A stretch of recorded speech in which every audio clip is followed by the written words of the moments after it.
Hey, welcome to episode 158, the Titanforge podcast. I'm Dratnos, joined by Tuttles and Trell as always, and this week our special guest, world first winner here in both the Incarnates, Rogerbrown. Hey everyone, very happy to be here. Excited as always to talk about WoW and progression. And yeah, this was a very interesting one, so I'm sure we'll have a few things to discuss. Yeah, we are of course all back from Switzerland where Tuttles and I were casting. You were raiding, playing a little bit of Hunter this tier as well. The class for which you're most famous. Was that a fun experience this tier? So okay, I have a hot take. I don't know. Do you want to go straight into it though? Yeah. Yes. I'm in. All right. So I think Hunter is in a great position right now. I think I had a lot of fun playing it, but I think it is the only class that doesn't really bring something too special. You could make an argument for some other classes, but even like DK brings a little bit something, a little bit AMZ, or the Shaman, Enhancement Shaman at least brings the Wind Fury Totem.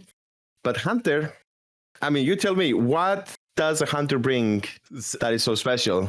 Well, they got Sentinel, which can give party-wide leech, yeah?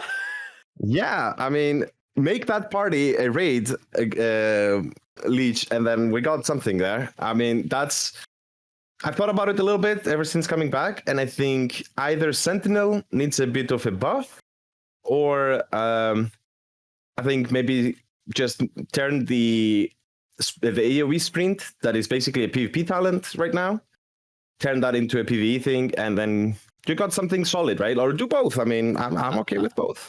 I mean, I think that class not having a raid buff is ridiculous. Like, I agree. I don't know, man. Something. Yeah, or they could do something with Hunter's Mark, maybe. I don't know. I think the rest of the specs, I had a lot more fun than I expected with MM, because I mean they did buff MM quite a bit right before the progression. So it was pretty nice. And also with BM, if you want that pure single target, just blast and, mobility god and still do really, really good damage, was a nice toolkit to mess around with and switch specs and cook up some talents to fit the fight. I think it was pretty cool. I mean, you showed up to the race trying to convince Miraz that Hunter was not going to be that bad. Yeah. I do think the last boss, from what we had seen, I think in general, my idea of how Hunter would be in this tier was pretty spot on. I think I expected it on Kurok to not be that great because 2-target cleave, not the strong suit for Hunter, either of the specs. And I think on the last boss, it was a little bit of a question mark, but because I had been wrong before with Nyalotha, so in Nyalotha, I thought BM is going to be really good, except for the last boss, because of phase 1, there's like tentacles all over the place, and you cannot cleave them at all. But then we go Mythic, and then you see there is the, what's it called? The Psychus. They were like grouped up, let's say, right? Like they were way more grouped up than they were in the other difficulties. So then it worked out very, very well for BM Hunters, like being almost top of the meter. So this time I had a big question mark of like, what about this last boss? It looks like maybe we're going to need some execute going in. I mean, I do kind of have execute as a mem, but I don't know. Like, it felt like maybe it's a big question mark and it's not going to be the best. And then once we saw it, of course, in Heroic, yeah, I was a little bit scared. And I definitely think Hunter is not like the best class to bring, which you can see because, I mean, no other guild has killed it with any Hunters in it. So I guess True. that speaks for itself, I guess, yeah. Yeah, Liquid killed it, and then that bow dropped for them, and they didn't have a Hunter to take it. So sad. Oh, that's why you bring a Hunter right there. Yeah. Loot. That is true. That was funny, but also very sad to see. So you also had to swap to, I guess this kind of a thing about the last boss, but since we're talking about it, you had to swap to Void Elf as well for the beacon teleport. How much of a challenge was solving that whole knockback problem when the especially pre-nerf on that boss before you could immune it. How hard was that mechanic to deal with? So first of all, I must say the phase 1 actually I think is one of the coolest phase 1s ever from like ever since I can remember from any end boss. But yeah, that pushback was very different before the changes and after the changes, because before the changes we had 6 of them that we had to deal with. Turtle didn't work, or immunities just didn't work, and I was not a Void Elf, and I basically had to use the Boon Trinket, which was very sketchy. I hate that trinket, by the way. I don't know whoever uses it. It's like just horrible, but I mean, it worked there. Yeah. And then after the nerf, I had Void Elf. We only did 5, so we're already -2, and Turtle worked, so we're -3 basically. So I had to deal with 3 less. I mean, I dealt way easier with 3 less pushbacks than before. So the transition was huge, right? Like, I know you were there. The memes of me getting blown off the platform were very real. But afterwards, I think it was pretty chill, actually. All right. Do you think that fight is okay with like that boss having multiple mechanics, or like a mechanic that multiple specs can't deal with? Because we saw something where Zalia and Scarus are having to get like rescue grip comboed back onto the platform. Like, is that healthy? Is that mechanic is surely going to get nerfed? It's kind of similar to something we saw with like Painsmith and something, right? Yeah, I definitely think they're going to nerf the pushback. One of the first things they're going to do. Yeah, I think priests, paladins, I think hunters were okay once the fix was in with the turtle, but still a bit of a struggle. And then I think the difference is too big, let's say, right? Like the one outskirt is the DKs who literally just press a button and they're like, why is everyone, where are you guys going? You know, like, but I just hit the boss. And then you have the opposites, which is like the priest, who is like, okay, I need an airplane to take me home because I can't do anything. So I don't know what the fix is. I think the fix for them was like bring evokers. Yeah. That's basically it. I don't see that they will do more of these mechanics though in the future, or like to this extent. Maybe there are some pushbacks, but not this big. But I'm kind of glad that they try some new stuff, right? Like I did not feel like a regular WoW boss in phase 1, and I kind of dig that. I like that it. Like I will remember this phase 1 for a long time. The other phases, they are not. You know, they were cool, but it's so interesting that they made double time spiral almost mandatory, like basically mandatory for that fight, and it will probably be mandatory for pretty much every guild that does the encounter. Yeah, it's interesting because we were thinking about like, okay, how do you make evokers good, right? Because you could imagine a lot of bosses where sort of like we were talking about hunters, it's like, okay, evoker doesn't really bring anything for this boss, but if you put in movement like that, then all of a sudden evoker's like the best best class in the game. You want to stack 3 of them. Yeah. Yeah, I think for us it was mostly what's the name of the spec? Preservation. Yeah. There you go. Oh my god. Yeah. Preservation evokers, we already were pretty big on them beforehand. And then, you know, it was like, I guess that's very, very nice to have in phase 1. But I think generally speaking, I don't know if you have noticed this, but I see a lot of preservation evokers. And I think with this tier, like, I don't know if the Race World First helped a lot with that.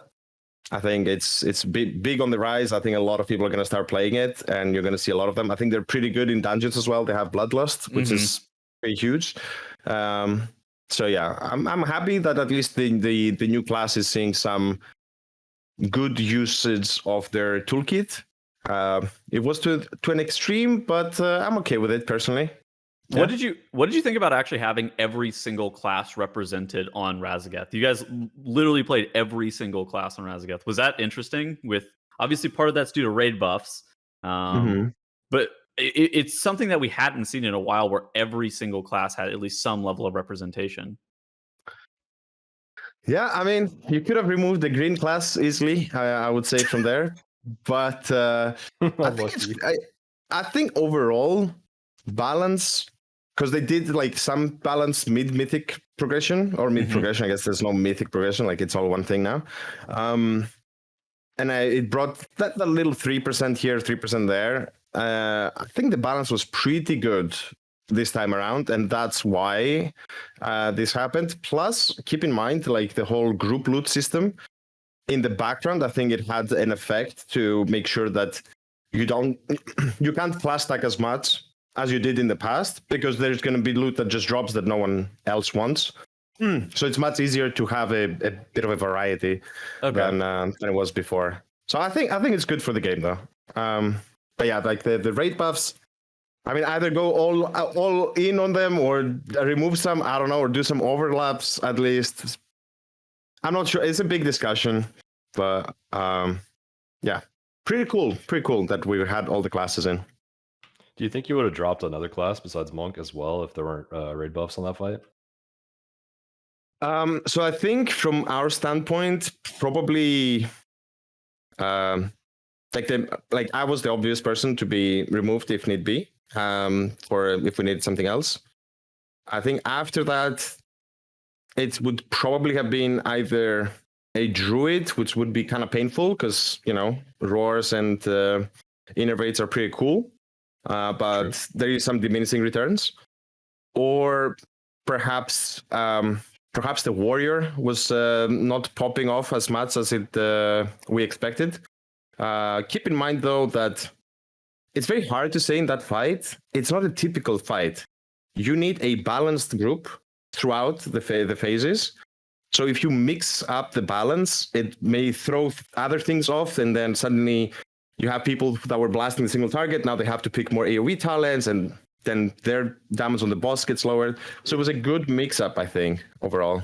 It's so interesting because we actually saw you guys like change your comp a little bit, and then it's like Perfecto swapped from sub to assassination for more single target damage, and then it's like, oh wait, they have to reprog the P1 intermission now. This is so weird. Right. So that's, I think, basically what triggered us to see how much we can get away with was we saw how specifically the first intermission, how well it went. And if in one side it was like really easy, we're like, okay, well, we can maybe go a little bit more single target. Or if the other phase was struggling and one side was struggling and one was very easy, maybe do a swapperoo, 2 DPSers, or something like that. So it was pretty nice. I always love when you split the raid in half, and you can just see just by playing the game, right? Like you can theorize as much as you want, but once you are in the tries, you do 5-10 pulls, you see what's up, and then you can adjust. Yeah, that's true. What about the stops on the sparks you spawn? Was that ever an issue with comp, you think? Yeah, definitely. That's another place where druids are really sick. Just because I forgot to mention that, and I think I'm not sure how I feel about that mechanic. I think it's again innovative, but you know, like just a little bit weird. Maybe if the sparks, I think if the sparks didn't move, maybe it would have been better. I think them bouncing around was a little bit weird, and I don't know how much other people figured this out. I think it maybe depends also on the abilities used, but knockbacks kind of sort of work on them, which is weird. So with explosive trap specifically, because I was in the back, so I could kind of see where my spark is going every time. Once I started placing it behind the spark, then I would notice a general trend, because like there's some RNG that it would keep going forward more than before when I was doing it reverse, right? Like I was putting the trap in front, so it knocked it backwards. So I don't know, the sparks were, I think, a little bit on the difficult side and a little bit on the random side, and I didn't like that. But I still think it added some value. I just think, like maybe the blinking not being random, I think was my main thing. I didn't like that it could be, your spark could be going like 15 yards behind you, and you're like, what do I do now, right? Yeah, that's a good point.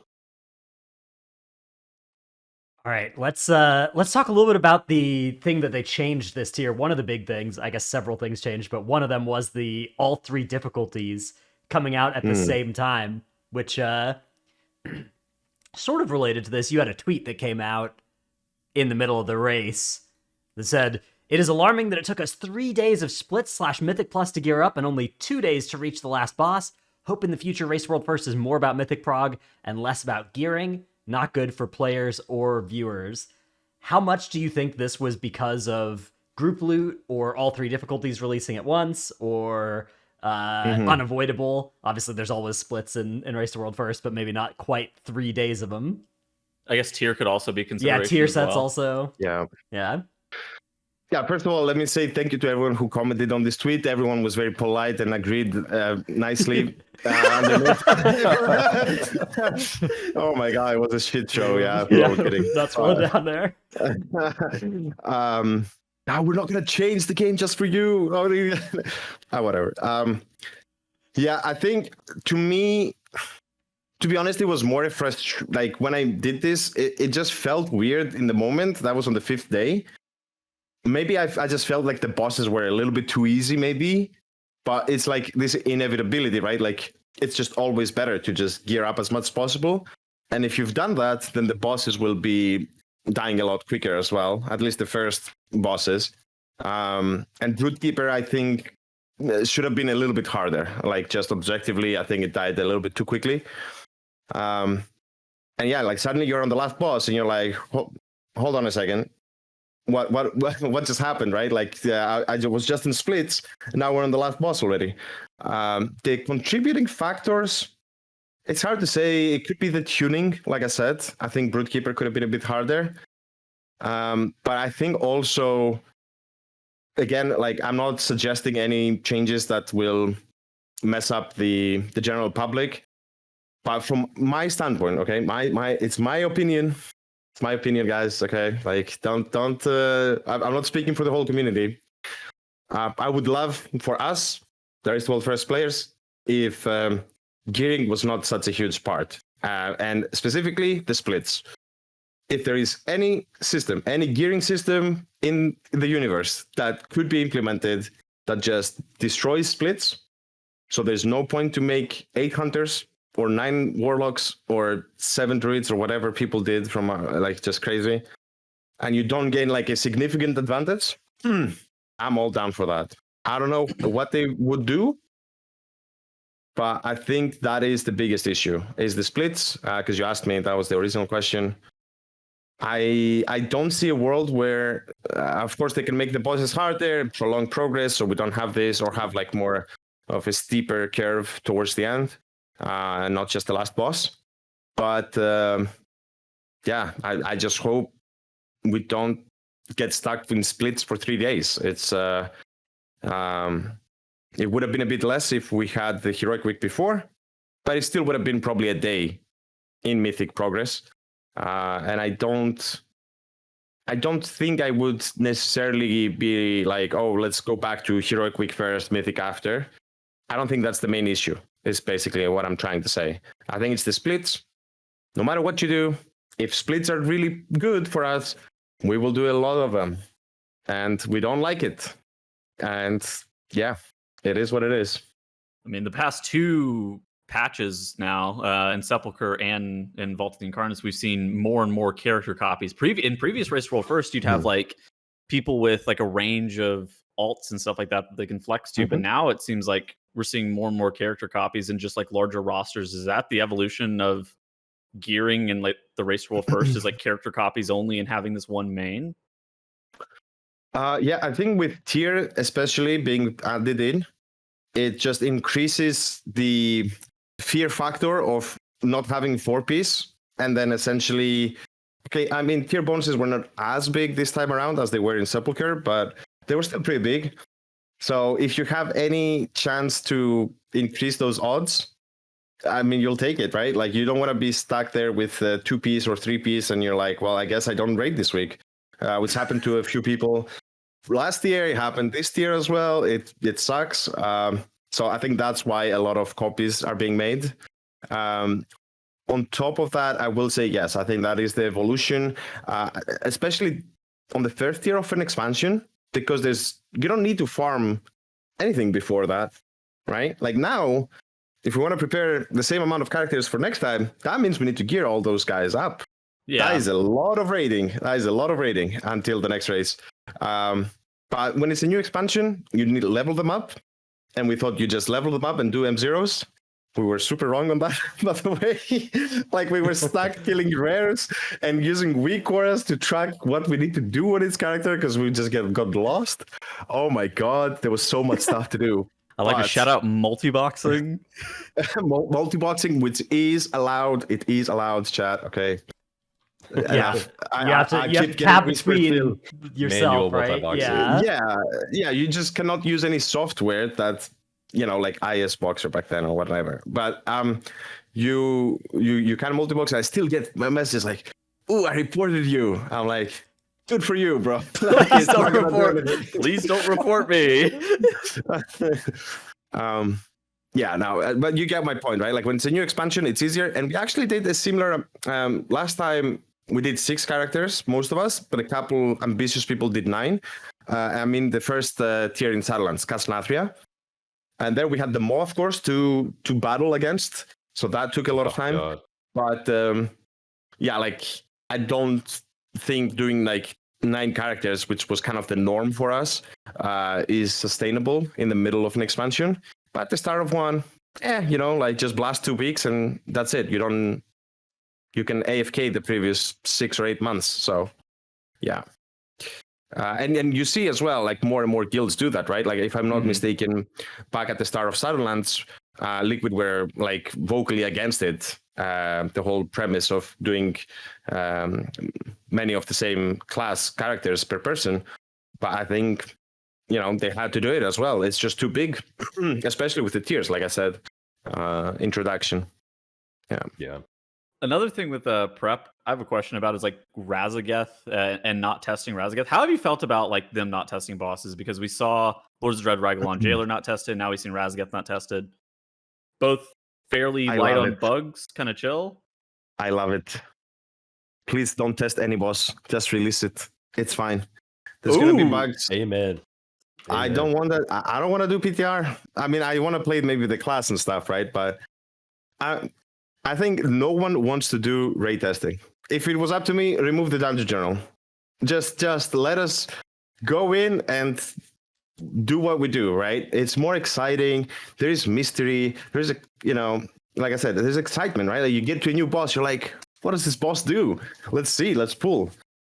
But now we have like prep for months, pages upon pages, pictures, like this boss. Okay, guys, this is a full strat. Like, I'll give you a perfect example, actually. Dathea. The plan we had before we went to Mythic Dathea is exactly what we used to kill the boss. Not like there was no new thing, nothing. On Senart, for example, the spider boss, there were some new tornadoes and stuff, okay, that we hadn't seen.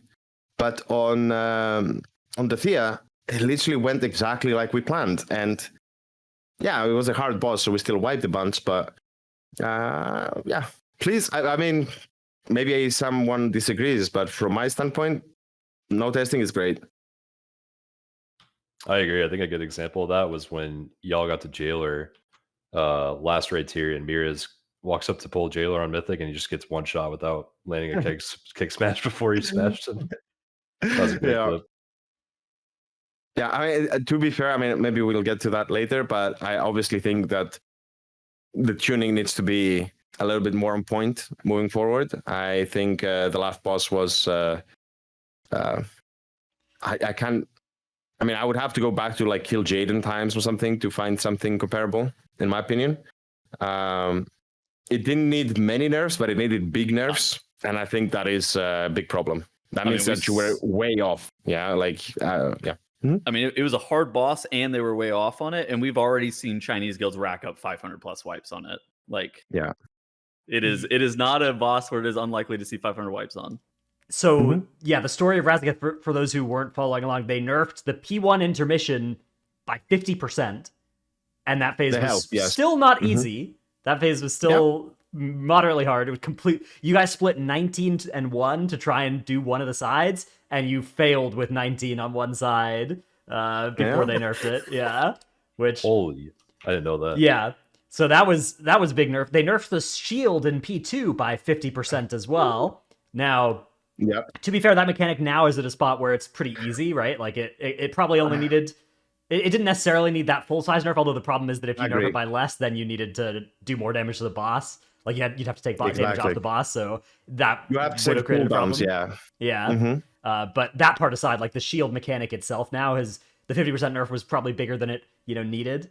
And then they ended up nerfing the enrage of the fight by like a minute as well at the end, and you guys killed it the pull after that nerf came in. So Well, to be clear, they did a few extra nerfs, so they didn't just nerf it the soft enrage, I guess, the room closing in. They nerfed that, about a minute. They also nerfed the tornadoes that are coming in. I'm not sure by how much. I think like they were like a little bit more than half than what they used to be. And they also nerfed that the boss just literally AFKs for the first 10 seconds in that phase. So no mechanics for 10 seconds, just blast. And on top of that, I think you forgot to mention they nerfed the boss HP by 5% earlier on, and they allowed the immunities to work on the pushbacks. So that which was big. And they nerfed the flame shield by 70 to 55% as well. So this is one of the most nerfed mid-progress bosses that we've seen, especially again given that no other boss in the tier took more than 70 pulls. Right? It was just straight to the last boss, and then brick wall. Like some of the size of these nerfs, the 50% nerfs we saw, that boss wasn't going to die until February without those nerfs. I think especially the first intermission, that tuning of the health is, to me, it's unacceptable personally. I think that is a massive problem there that they did. My best guess is that they thought whoever tuned the health that actually you go with 20 people on one side, and that's how they tuned it. That's the only way I can justify such a big mess up in the tuning. The other things are more normal nerfs, I guess you could say. And I think they went a bit overboard in the last phase nerfs. But that one, the first intermission, I mean, I don't know. Like, you tell me, how can this be possible? That it's not possible. Like, you cannot tell me that anyone from QA, even with 20 eye level higher, you cannot do that intermission and make it in time for the phase 2 shield. It was ridiculous, at least from our perspective, because like we were watching, and it wasn't an issue of, okay, there are some fights that are ridiculously hard. Okay, they slap down a 5% nerf, and it makes it significantly more consistent and easier. All right, that's fine. That happens. It was like the 19-1 thing legitimately happened, and you just sit back and you're like, well, it's not even an issue of is this possible? It's not even close. It's not even close, yeah. Like, we were legitimately questioning, like, maybe in Mythic, there is something else you need to do. Like, maybe you clear one side, then you play a little bit phase 2, then you go clear the other side. But then you see the mobs, like, enraging and becoming big, and you're just dying, and you're like, no, like, this just makes no sense. It's very, very, I don't know. I think it would be nice if they went out and said why they had to nerf the bosses this much. I think that would bring maybe some I don't know. I think they almost should do that, right? Like, for the community. Then again, who gets affected by it? I mean, there's very few people that get affected by it. I guess the viewing experience a bit for a lot of people. But I just think it's such a big blunder that needs some kind of what's the word? Explanation, let's say, yeah. What about the very last set of nerfs? Like, how long do you think the race would have gone on without those nerfs? It's very hard to say because we didn't have like a perfect pool before the nerfs kicked in. But I do think we would have we would have had to change the comp. We're already thinking like maybe we have to 3 heal, which would have been very Monka-esque. Oh yeah. But like I don't think it's would be possible. Like very, very hard, let's say. And or just switch a bunch of people to single target. But I think still, unless we went 3 heal, I'm not sure I'm not sure if it was killable in that week with that gear. I think we could have gone really close on a perfect pull, like maybe 2%. But it's hard to guess because, I mean, we didn't even see how long you can survive in a perfect pool into the soft enrage, right? Like, 'cause you can just bathe in the stuff for a bit. or have some kind of slat fist situation, right? Like when you take a lot of damage, but you're just pumping the AoE heals and you can survive a bit extra. I don't know. My best guess is that 2% was doable. Further than that, maybe next week. I don't know. Gotcha. Yeah. That's an interesting. I mean, they could have nerfed it by like a much smaller margin and made it much more consistent and probably just like a couple more days, right? I feel like that would have been a better choice. I think the only nerf, first of all, if you're gonna do one of the 3 nerfs, I think the nerf of just the circle slowing down was enough already. That already would have made it. Like I think we would have still killed it on the same pool, to be honest, even with just that nerf. The other 2 were just like extra cherries on top. Like it was we're getting out of here before Christmas kind of nerf. Yeah. But I think if it did just that, I mean, keep in mind, like I said, 10 seconds of boss AFK. If you take that out, if you have a little bit more soaking, maybe it's a couple more people dying because the healing is a little bit too stressed. I think it would have been more okay as a nerf. But yeah, they went a little bit too much on it. That's my opinion. Yeah, they also, I mean, in my opinion, they got kind of lucky that it didn't really impact the race too much, because I think you guys were, I think you can make the strong case that you guys were ahead and, you know, saw the phases first, and but still, like, it's not a good way for a race to end viewer experience wise either, to have the boss get nerfed and then die, right? Like you want the boss to die because of progression, right, and not because of a big nerf. So yeah, and we didn't have that, you know, like 1% wipe or something to just get riled up, right? Like then your blood is really pumping. But yeah, like I said, like a couple of days ago on my stream, I think there's only 2 solutions to this problem. Either they make sure that you do not need to hotfix a boss, at the very least, the later part of it. Okay. So either you do that or just do global release. I think any other way, if there is a nerf towards the end of a fight, is going to be bad for either team, or for one or the other. And it will just leave a little bit of a sour taste. And which, I mean, admittedly, right, like this nerf, obviously, we didn't really feel like it was too much, like I said. And I think it was, I mean, still, we enjoy getting the kill, but it leaves like a little bit of a hint of, what was that? You know what I mean? Like, yeah, it's like a distasteful finish because, like you said, the 1% wipe right before you go again, everyone's hyped and they just kill at the next pull. Like that is super epic for the viewers, especially. I'm sure the players as well. Mm-hmm. Yeah. I don't know. It's tough because, like, even if there's a global release, right? I imagine that you and Liquid would quickly move to sort of different sleep schedules to match your local times, right? And then again, we'd have, I mean, I guess maybe one team would play in the middle of the night, but I'm not sure how it would go. We haven't discussed it. If we were to get global release, potentially you might be right, but I think if we also get some kind of indication, like, hey, hotfixes are going to happen between these hours always. And then that's it, right? Like that, then it's fair game. You adjust to the schedule, make your choices, and if you get unlucky, you get unlucky. But at least you can't blame anyone else at that point. You can just blame yourself a little bit, But I think either or. I mean, I will take instead like global release. Of course, I will do anything for it. But I think the more achievable immediately thing is, just make sure you don't need to hotfix the boss. Maybe phase 1, like if you're going to overtune something, overtune phase 1, and then maybe quick adjustment quickly. Just make sure the rest doesn't need, because it's just not good. Yeah. I really like that idea of like a set hotfix timing. Like that would probably be a really good backup plan for Blizzard.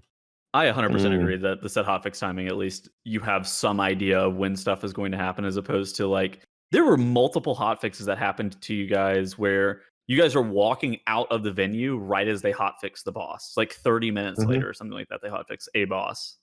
Yeah, the first 2 Raszageth nerfs, right? Yeah. Yeah, the 50% nerf we were saying. And that gives you also like a weird feeling where instead of trying to progress the fight, the best usage of your time is, okay, let's ignore the next phase. Let's just overtune, whatever. Let's just clean up the previous phase so we can, once they nerf it, then we're good to go. So it's just always will be weird if you don't make sure that the last boss is tuned properly. I think it's possible that they can do it, by the way, right? Like, I don't think it's that hard for them, especially once they get some data. Okay, it's a new expansion, bunch of new stuff. I have high hopes that they will improve a lot for the next time, and just use the data. Make sure you've specifically, if you're not going to even do heroic testing on a boss, put extra effort to make sure that all the numbers check out, and be ready to make some adjustments if some of your numbers were off from the previous bosses, because you get the data on the first couple of days of the release. And release a boss that is good to go. I think everyone loves that.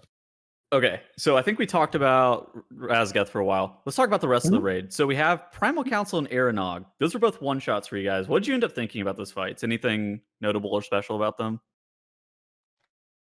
So Aranog, I think, is fine. Like, it's the first boss. I mean, I think maybe it's too easy for first boss. I don't know how you guys feel.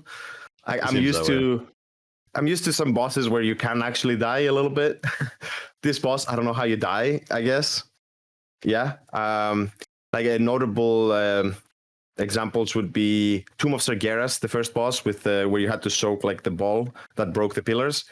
You had a lot of deaths there, yeah. You had a lot of deaths, and then you had to hide and stuff. Or even like Sepulchre, right? Like, I mean, they even had to nerf that boss, yeah.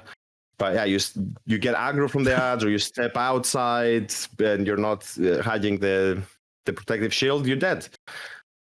But I mean, it's the first boss. I think it's fine. It's the room looks cool. One thing I will say, the little ads, there was a gap, and one time in a heroic raid, I tried to squeeze in an extra global and then run through the gap. And I swear to God, they touched hands again. Yeah, like once they got close, the gap, the gap, just explode. Like, what is that? Like, they said they fixed that. That was happening on testing, yeah. On testing, they were like linking to the wrong targets as well. Yeah.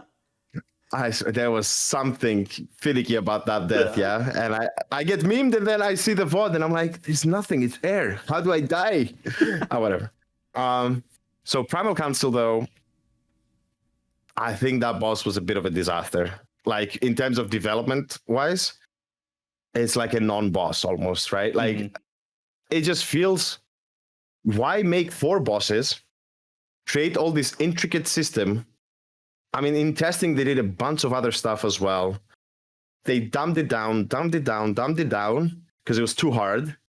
And then at the end, you just left with this AoE fiesta, like just nuke the boss, like just go crazy. I mean, it is a very good MM Hunter boss. I think you can be very close to the top, if not top, as an MM Hunter. So it's a nice blast. Make good use of the new talent as well with 4 target cleave. But I don't know, it just, like, will I have any memories of this boss? Not really. I guess the only memories is when we did the splits and people would keep spreading the debuff, and I was like, stop spreading it. But other than that, I mean, what is that boss, right? Like, what does it do? I don't think it does much, yeah. Feels it was like outrageous during testing. Yeah, it was really overtuned there, and I think they dumbed it down a bit too much in the end. Yeah, I agree with that. Like, compare that to Teros. I think Teros is a great boss. I think Teros is, like, very cool to play. And they're supposedly, like, both the second boss. I don't know. I think, I don't know what they could have done necessarily at this point. It had to be easy because it was the second boss. Yeah. But, like, I'm used to cancel bosses being a little bit more interesting, right? That's my take, I guess. Yeah. So, as the only fight of the tier without ads, you like Teros? You thought it was a good fight? Well, I didn't play it, but it looks cool. Yes, I see. Yeah, no, I think it was good. It just didn't drop Hunter loot at all, so we just, there's no point. The boss, though, I thought was really, really cool, and I think it would have been even more cool if you were not able, let's say, to break all the pillars with the first splash. If they made it that you had to do 2 waves, I think it would have been even cooler. Yeah, it's just like a solid second boss, pure single target, and you're just playing actual mechanics, and it feels like it feels like a better. Who's that boss? The worm from the Sepulchre. Skullx. Skullx. It feels Yeah. like just a better Skullx, like just flat out. So yeah. And I think a lot of people will be excited on that boss to maximize their damage, right? Like, because there's no downtime, you can keep DPSing all the time, basically. And I think it's cool when you have bosses like this. Yeah. Remind me of Sludgefest even. Yeah, it's just like so early in the raid though, but still really really satisfying to play. Very difficult to prog at like less than 405 item level without tier sets and stuff like that. That is one thing I will say. In general, this progress felt like it was way more about the item level than it was about some crazy cool strats. Like, I think once everyone gets gear, you will just see that bosses just feel so much easier to just handle.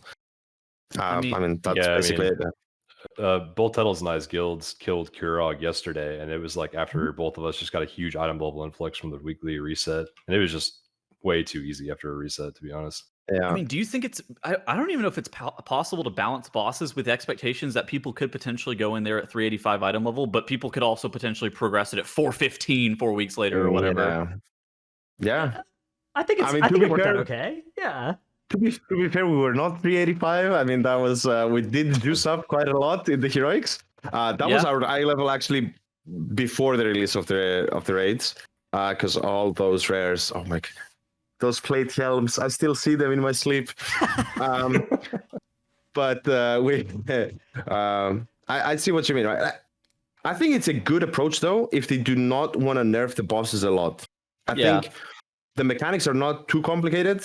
And it will naturally become easier for a lot of people just with the acquisition of more loot. So you don't have the Sepulchre Fiesta where it's just nerfs every week, like just lists of nerfs. Like a very easy example would be Broodkeeper. At some point, you can just take one person from the AoE group and put them on the boss because you have too much damage in AoE. And then the boss is just 5% lower or something in the next phase. Just like that, and it's much easier, right? Like you will be able to do the boss, like the farm. I'm looking forward to the farm. It's just going to be blast. Just, I mean, Senarth, this farm is going to be a banger. Just nuke the boss on Senarth. You don't even play the second phase probably in a couple of weeks. True. Did you feel like that boss wasn't punishing enough? Senarth,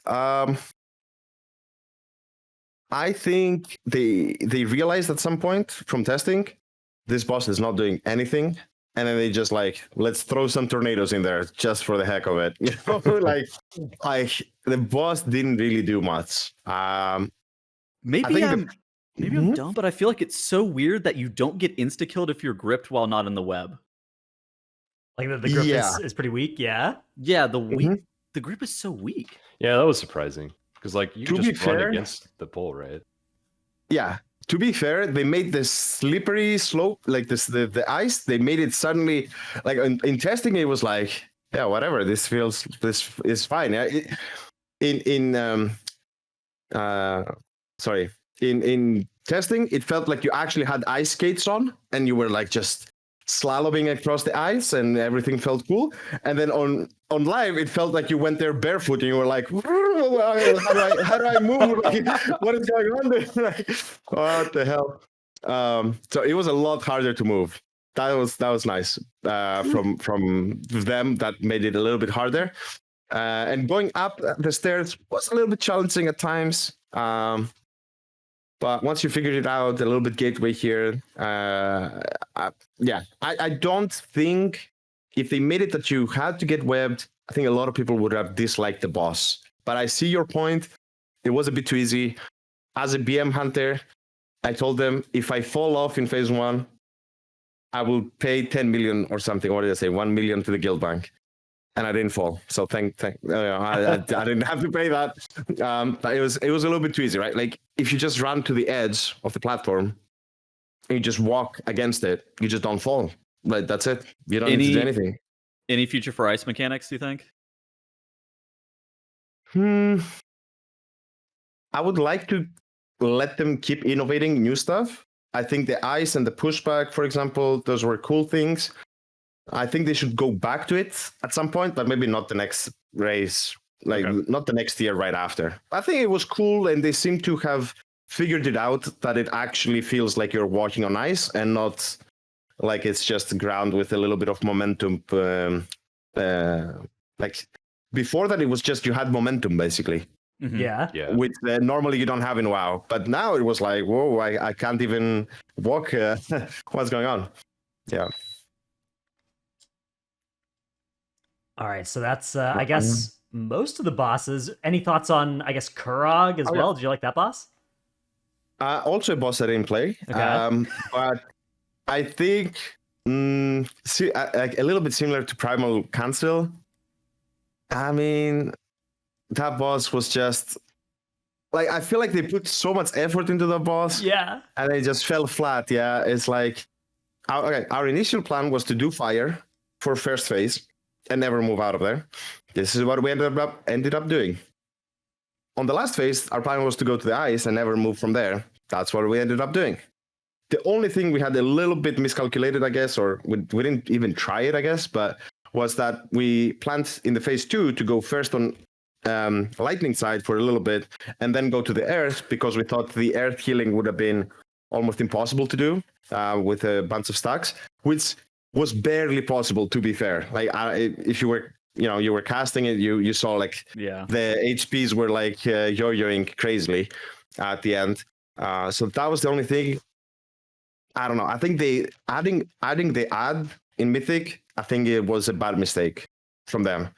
I think they should have focused more on the stacks of the boss and moving around a lot more during the phase 1, if you want to call them, and just remove the ad, because if you get an extra ad, you don't want to get an extra ad. Why would I kill 2 ads? It makes no sense. Yeah. Okay. Yeah, that's a good point. And if you had to move around a lot, change a bunch of phases, try to finick your way with the energy bar, right? So you maybe want this mechanic in fire, but then right after it, you want to go to ice, so you don't get the, I don't know, right? Like you could play because the timers stayed the same with energy. I thought that would have been really cool, and then tune it really hard, so you have to actually min-max everything, and the last phase is crazy hard. I mean, what was funny was that you didn't even die in the last phase because of damage. You just died on enrage. That's it. Yeah. Like, True. it was just like, oh, we're chilling, just DPS, and then brrr, everyone's dead. What if they would have cut the ad health in half or something, and then made the stacks on the boss deal more damage per stack? That way, they'd force you to like do 1 change per up phase or something. Mm-hmm. I mean, even still, right? You could only do 1 extra zone than we did, right? Because we did 3 zones fully. So yeah, true. Yeah, but I think it would have been cool if you go to more zones. Yeah, like just go 2 times to the fire one, 2 times to the lightning one. I don't know. Yeah, but I think the ads they had to either remove the ad or, like you said, reduce the HP, do something to it. It was just too much damage that you needed to do to that ad. It was just way too much. Also, again, I didn't play the fight. I mean, I played it in week 2. I kind of got carried, I guess, there. The intermissions, a bit too long for my taste, yeah. I don't know. It just felt like I'm hitting a wall. There's a couple of mechanics, and then it's just the dots, right? Like you're just trying to survive, like kill them before you die because the stacks are getting too high. Not the most exciting intermissions for my, for my taste. So then we had the other most nerfed boss in the raid, Dathea, which started only with 4 ads and 15% more HP than it had on killing it. Correct me if I'm wrong. I have a feeling that in testing, I didn't actually double check this, but I've thought about this a couple times. In testing, it also had 5 ads, right?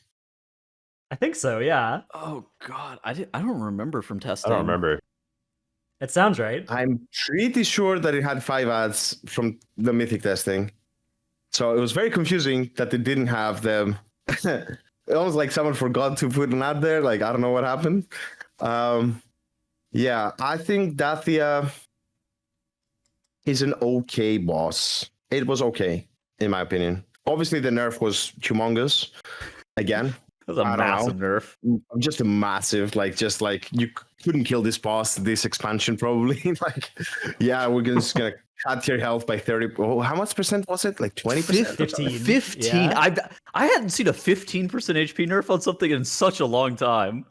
15% nerf. Plus, you get an extra ad, so you have an extra minute or so in the fight. Like, it's crazy, yeah. I mean, the nerfs happened, I think, before we even arrived to the boss, so we didn't really feel it too much.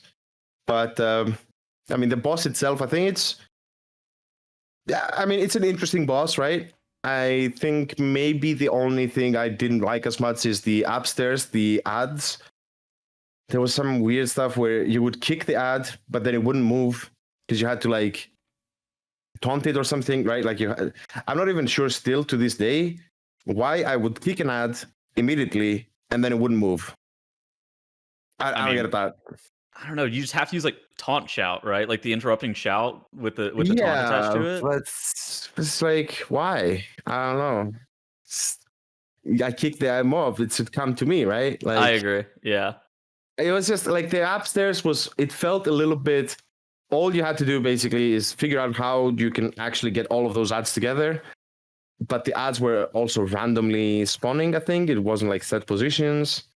And then they wouldn't move as easily. You had, basically, if you didn't have like Plot Warrior or DK grips, like how do you do that fight? I don't know. Must suck. Yeah. We're doing it with Divine Toll and Sigil of Silence right now on our prop pally and Venge. There actually are a lot of options, I think. Yeah, but like, I guess Divine Toll. Yeah. You're right. Like the RNG of where they spawn, especially some of them can just be super far sometimes. Instead of like in a group of 3 on the side, sometimes they're just 3 groups of 1. It's kind of frustrating. Yeah, I think it was an okay concept. It worked. Obviously, the tuning was off, but I think it was. I felt the mythic level on that boss with the debuffs, the marks. Try not to spread them. Think of where you want to place them. Quite a bit of freedom of how you want to place the whole raid downstairs, and it just felt like a good mythic boss to me. That's it. One thing I will say that kind of sucked is that once you're off the platform, you cannot DPS the ads at all. They're just hard-coded to take 0 damage from you as soon as you get knocked off. And I felt so dumb once when I got knocked, and one ad was like low HP, and I just used my Grief Torch, and there was fireworks flying while I was in the air towards the ad, and then it didn't die. And I was like, what just happened? How can it not die from that? And then apparently, I was told, you do no damage. Why? I don't know. That's so weird.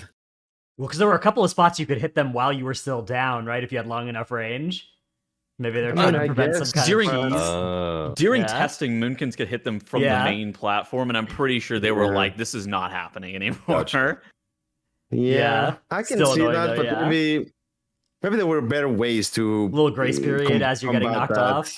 There's like a wall there now or something. Yeah. There's some invisible, like something. Like I said, right? Like you can use abilities, but they do no damage or something. Yeah. I don't get it. Oh well. I mean, it's always Boomkin's fault, right? So. Dude, says the guy with 55-yard range. Hey, it's not that big. Okay. I'm gonna actually check. I think it's like 45. It's not 55. I think you guys are both 45, right? Yeah. It's probably 45. Yeah. 55 would be insane. Didn't Old Mastery used to give you more range per point of mastery? Wasn't that how that used to work? Yeah. Yeah. Yeah. Good times. Let's see. Yeah, okay. I'm 47. Okay. That's we go. Yeah, it's because mastery is actually a pretty good stat. So you actually stack it a bit. So that's 47 is pretty nice. Yeah, pretty nice. Not gonna lie. So the last boss, and probably the most underwhelming boss of the raid tier, Broodkeeper is the last thing we have left to talk about. Yeah. Well, okay. For Broodkeeper, I will say this. A lot of people were scared of that boss and saying it's going to be horrible. I did call that I think it's one of the more interesting bosses. Mm-hmm. I think it turned out that it maybe wasn't like super duper interesting, but because it just died a little bit too quick for I think. But I think, first of all, didn't require any nerfs. Bravo. There you go. That's a prize in this tier, okay? And secondly, I think initially they wanted to have the group swap, right? So you would have a group AoEing, a group on the boss. Mm-hmm. And then after like a couple of incubations, you would swap because, otherwise you would basically die. And I think when they scrapped that idea, it kind of lost a little bit the flair that fight could have. But I realized that I think it was going to be too hard to like balance that fight good with that. So I think they went the safe route of like, okay, you get like a starting debuff, you take a little bit extra damage, but who cares, right? Like you just have the two groups, and essentially you do just like you do in the other phases, in the other difficulties. And I think that works though. It feels weird because I played a different fight than my peers, completely different phase one. Yeah, Yes. like I did not even see those ads. All I saw was like some fire lasers sometimes in the background. I was like, something is happening back there, but I'm gonna keep hitting the boss and break some eggs. And similarly for them, they had no idea, like, what are we doing with the eggs? Like, what's going on? We had what we called the mafia, like it was the egg mafia. The three people like broke the eggs. And that was a bit of fun, like with the image of like who breaks what. We changed also, like we quickly swapped from having 3 DPSers do it to 2 DPSers and a tank, and then to 1 DPSer, which was me as a BM Hunter, obviously free movement, and then a tank and a healer.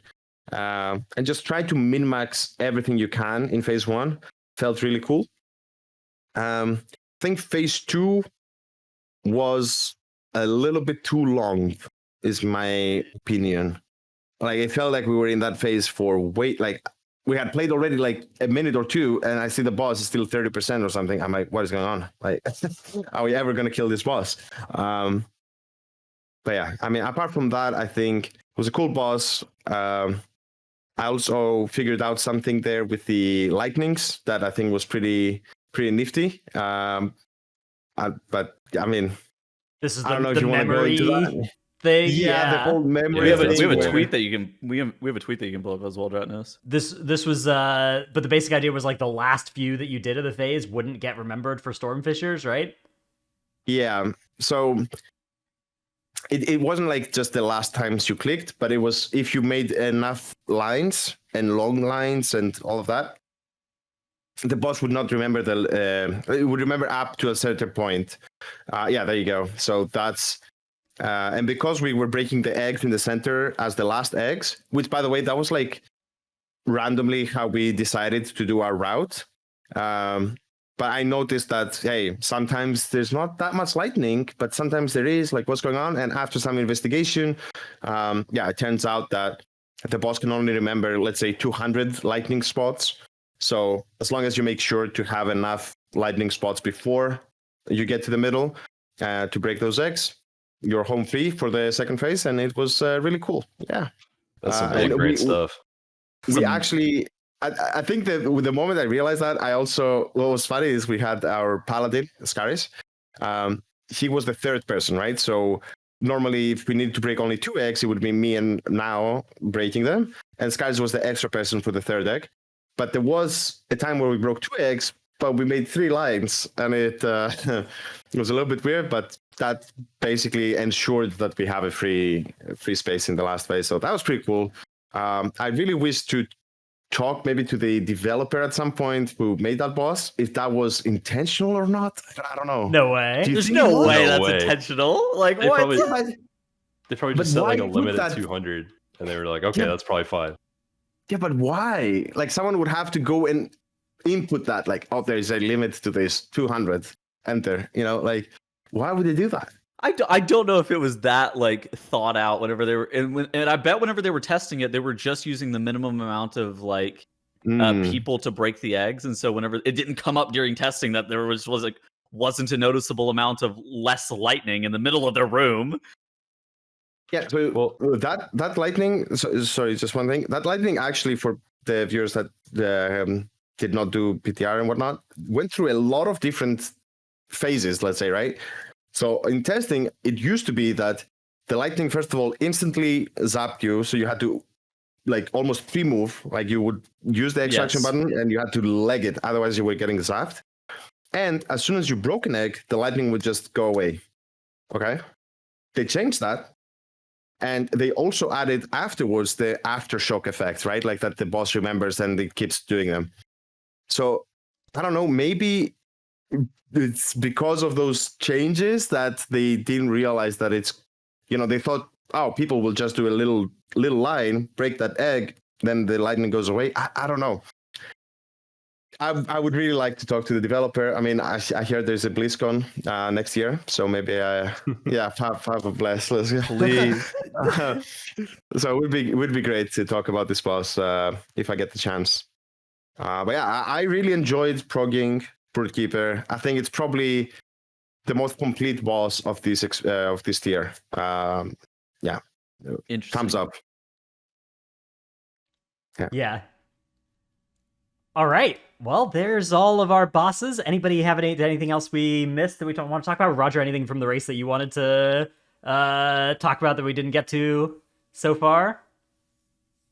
I mean, there's a lot of things to discuss, I guess. Let's say crafting professions. How do you feel about professions? Yeah, that's a good one.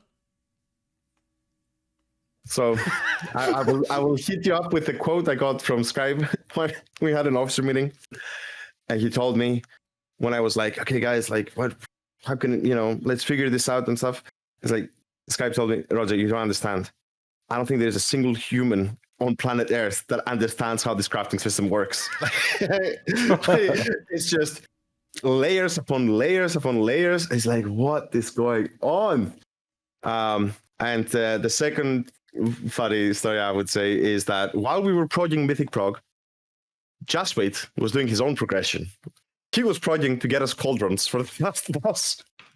He was on an adventure trying to level up alchemy and like 10 different things that like he would ask people, get information. It was just, I don't know. I think for my taste, a little bit too much for crafting, but I understand that they're taking like a very heavy approach on making crafting like a legitimate thing, which they tried in the past, didn't really work out in the past. So now they're like, you know what, we're just going to go all out.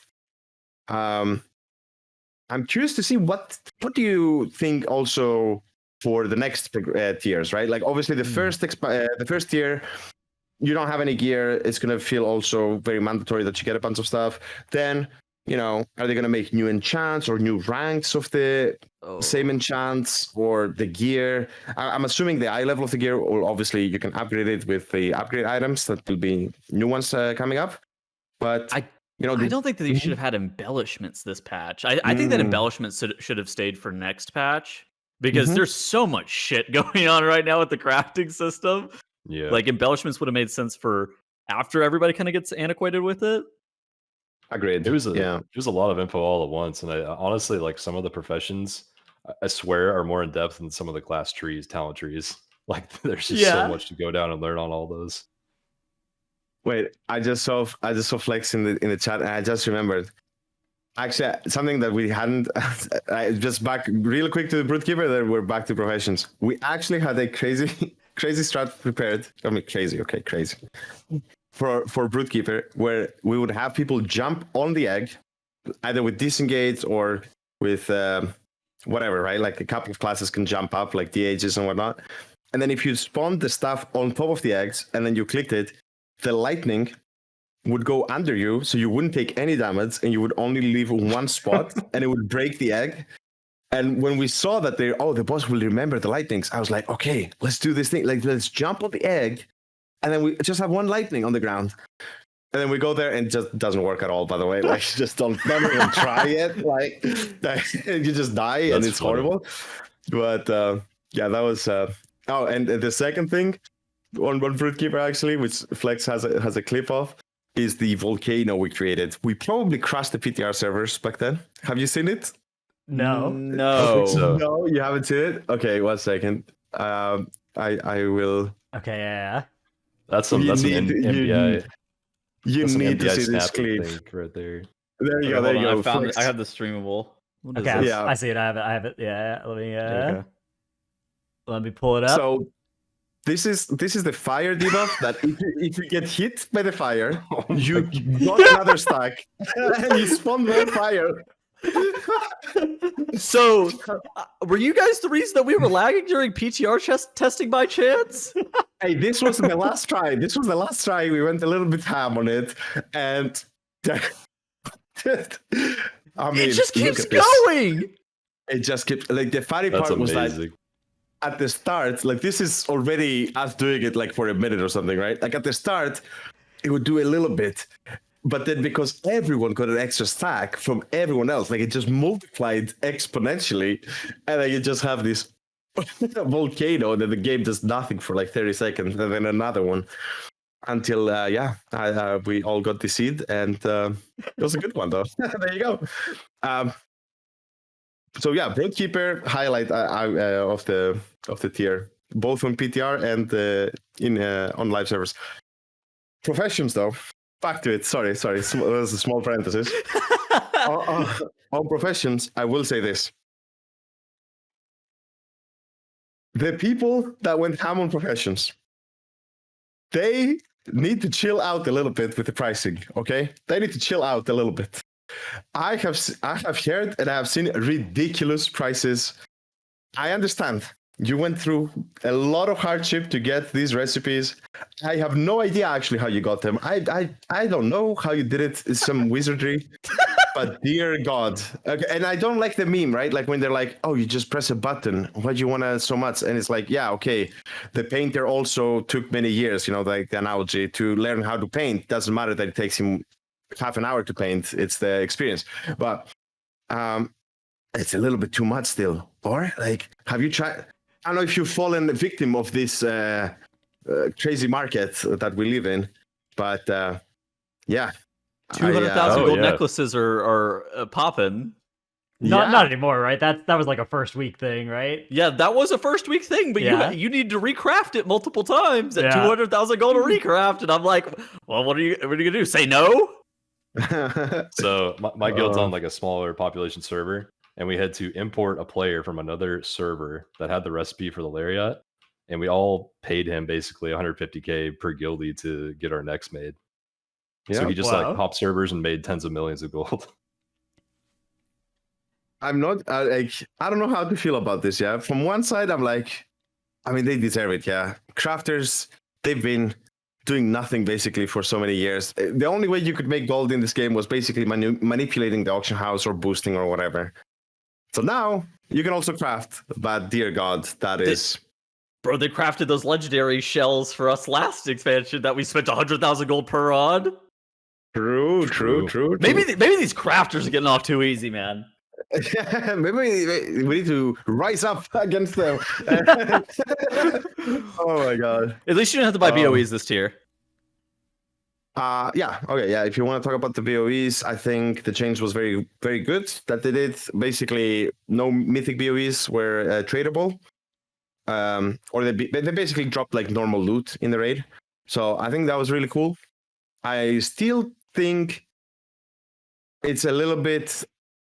I mean, if you wanted to really go all the way for us again, I understand it's not for everyone, but for us, the big spender is the socket leads avoidance. So the tertiaries and the socket. If you would remove those things from BOEs, I think that would make them very accessible for everyone. And yeah, I mean, we're okay though. Like it's already like a big upgrade compared to what we had previously, so I'm happy. Yeah. Do you know how much you spent this tier compared to last year? Not the exact figure, but from what we've gathered, it's about 300 to 400 mil, which sounds a lot, but then if you put it into context, that last time we spent over 700, it's good. You got a discount. That's an improvement. There you go. For sure. For a first tier of an expansion, not that bad. Not that bad. And surprisingly, a lot of it was the, let's say, consumable stuff, right? Like the enchants and the potions and all that stuff. That actually took, or the flask and whatnot, like that took a lot of gold, especially the enchants, I think. Oh yeah. Compared to previous tiers at least. But yeah, BOE is reduced. Also with the group loot, we actually didn't get nearly as many helpers as we did previous times. We took the approach of heroic raids. Let's just go. We have 30 people from the guild. Let's just go with that. But the flip side was, you got to make 9 characters. So yeah. How much of that would have changed if heroic was like a little bit easier? Do you think? How much of it would you have felt the need to do like 2 simultaneous heroic splits with a bunch of helpers? I think, that's a good question, but I don't think it has ever been the case that heroic is that easy. Right. We always, it's like a never-ending circle. We finish the tier, then we plan for next year, and we're like, heroic, we underestimate it, always. And then we go there, it's like, holy shit, this last boss, like, we cannot kill it. Yeah. Especially on Sylvanas, I think it was just like bonkers. You need like 19 people, or else that crazy. boss was impossible week 1. Yeah. So I don't know. I mean, I don't think we would have changed our strategy because I think it was very fast as it was.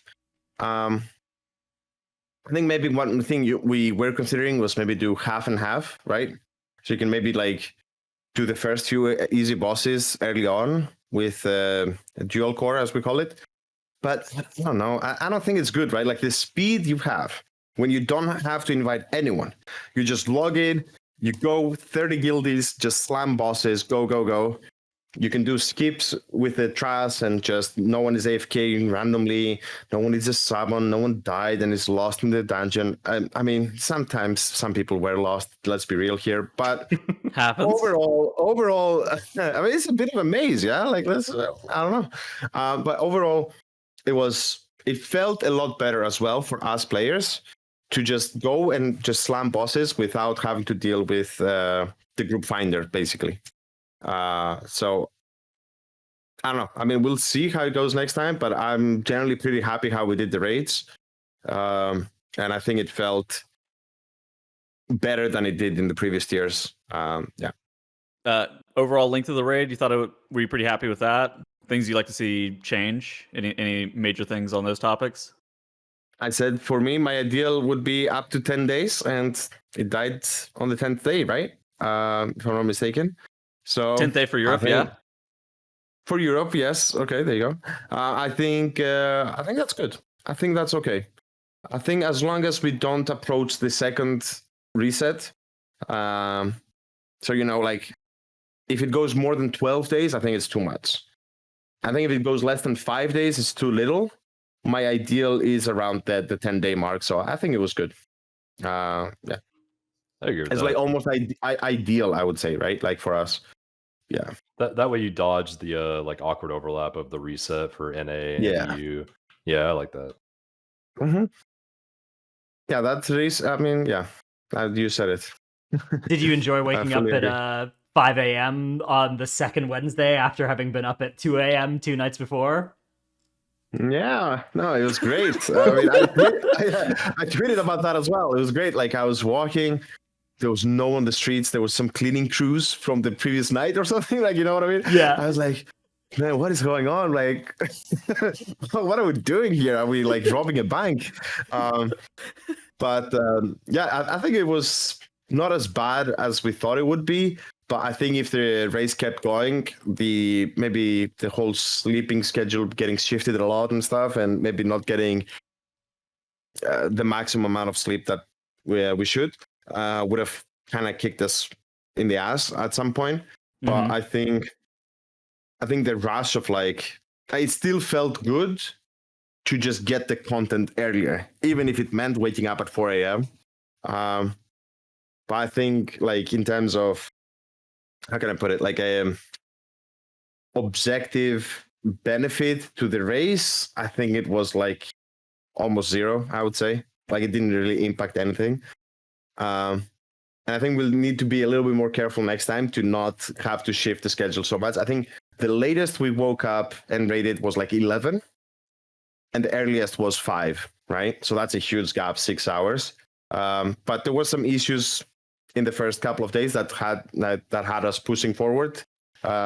Specifically, we wanted to finish the splits, the normal splits, before going to bed, because we were like, we don't want to deal with splits tomorrow. Let's just finish it.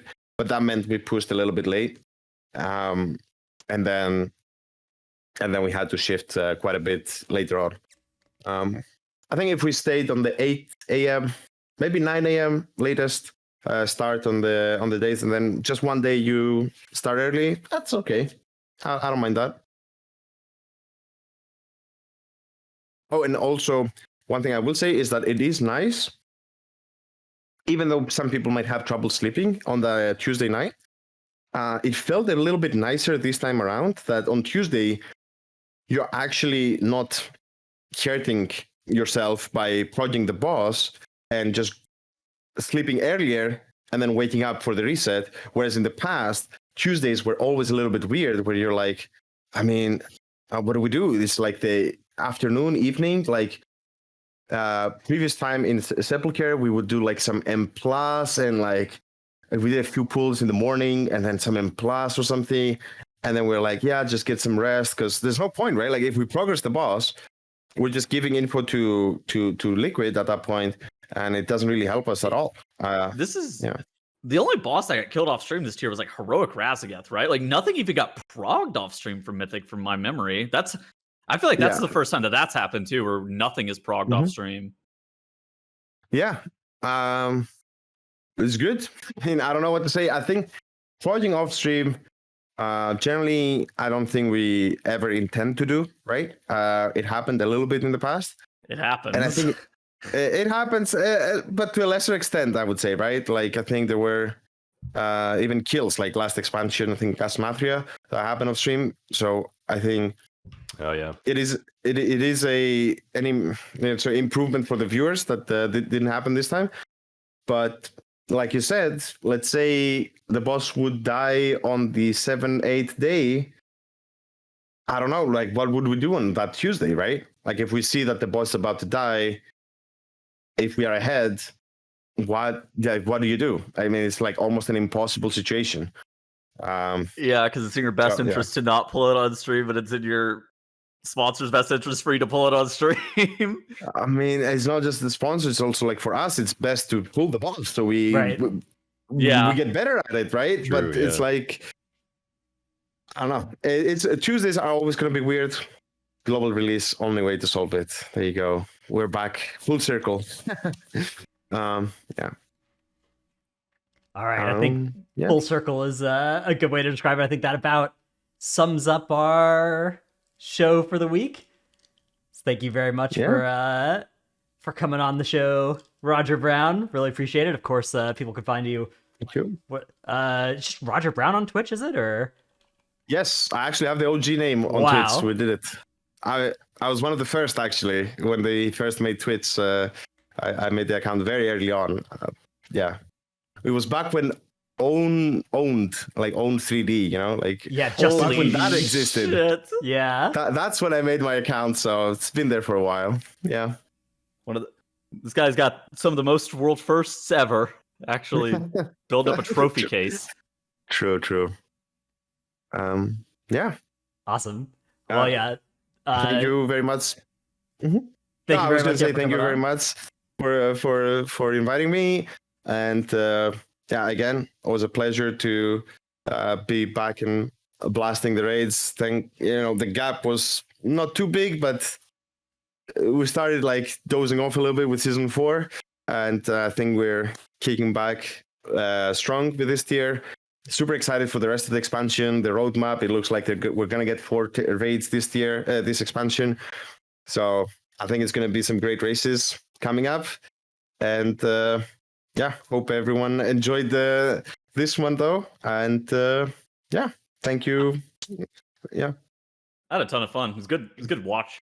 Yeah, it was good content. Even with all the splits, even with the nerfs at the end, you know, there's a lot of stuff that was like objectively bad about it, but still just a fun tier. Always fun to watch the Race the World first, and how close Liquid and Echo are is still so good, and how close Method and BDGG are even better as well for after it. Yeah. I was watching. I was like actually super excited about the third kill. It was very, very close. Didn't expect that it would be this close, right? Yeah. Yeah. That was great. All right. Well, Yeah. that's going to be it for us this week. We'll do Q&A, Patreon thanks in future weeks, but I must go to the bathroom, so don't want to read through all the names and stuff. So TYBM, though. Have a nice New Year, everybody. And Bye. yeah. Bye. Thanks, everyone.